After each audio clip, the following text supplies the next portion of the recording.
Assalamualaikum warahmatullahi wabarakatuh. Jumpa di video Tata kali ini. Oke, kita akan belajar tentang sesuaikan antara keputusan dan keinginan. Sebelumnya, a'udzubillahi minasyaitonirrajim. Bismillah. Raditu billahi robba wa bil islami dina wa bi muhammadin nabiyya wa rasulullah rabbi zidni ilma warzuqni fahma amin. Sallallahu ala Muhammad, Allahumma sholli ala Sayyidina Muhammad wa ala ali Sayyidina Muhammad. Kita ngaji surat Asy-Syu'ara ayat 30. A'udzu billahi minasyaitonir rajim. Bismillah. Wa ma asyabakum min musibatin fabima kasabat aydikum. Artinya, dan apa saja musibah yang menimpa kamu, maka adalah disebabkan oleh perbuatan tanganmu sendiri. Nah, di sini dijelaskan bahwa setiap musibah itu karena tangan sendiri ya gitu, dan setiap kebaikan dari Allah. Karena setiap insan itu menginginkan hal yang terbaik bagi dirinya sendiri.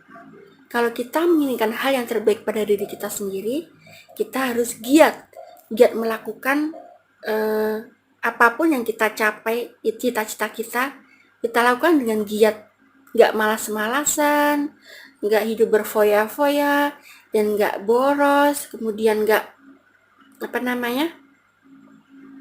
kurang baik lainnya lah.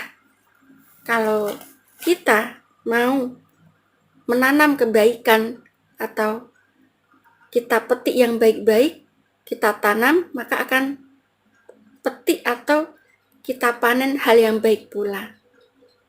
Kalau kita bekerja keras menggapai impian kita, sampai impian itu tercapai, Allah itu melihat dari kerja kita, usaha kita proses kita akan dinilai Allah.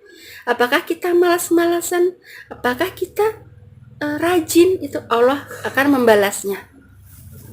Maka kita ambil contoh sebuah peristiwa sebelum Nabi Sallallahu Alaihi Muhammad mendapatkan gelar Al-Amin.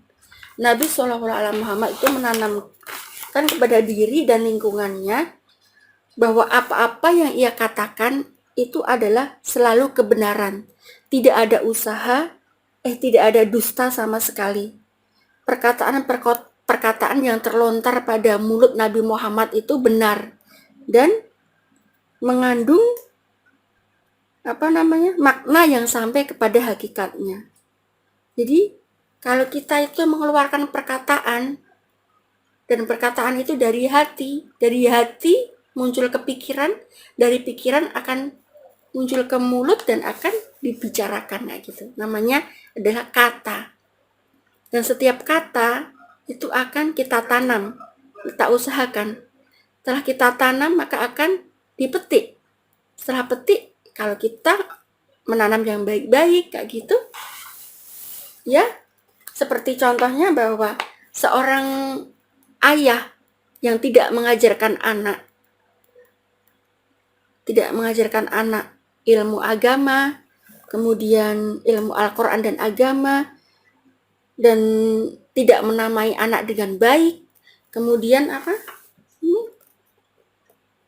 tidak mencarikan ibu yang soleh, itu maka ya nanti akan dimintai pertanggungjawaban sama Allah gitu. Maka sebagai orang tua ya mengajarkan anak dengan agama dan Al-Quran gitu.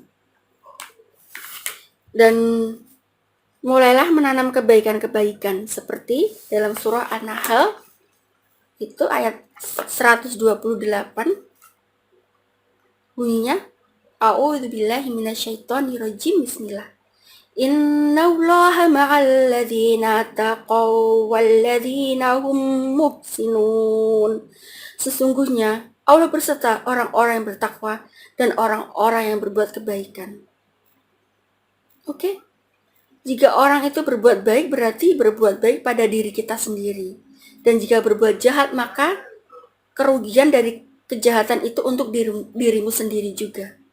Kalau kita mengajarkan anak-anak kebaikan, atau itu juga, atau kita melakukan kebaikan pada diri kita sendiri, kita juga apa, akan kembali kepada kita. Perbuatan kayak gitu, perbuatan yang baik itu akan kembali kepada kita. Oke, cukup sekian video dari Tata, semoga bermanfaat dan bermotivasi. Bila ada yang kata yang salah atau keliru dari Tata, bila benar dari Allah, dimaafkan ya. Wassalamualaikum warahmatullahi wabarakatuh. Bye.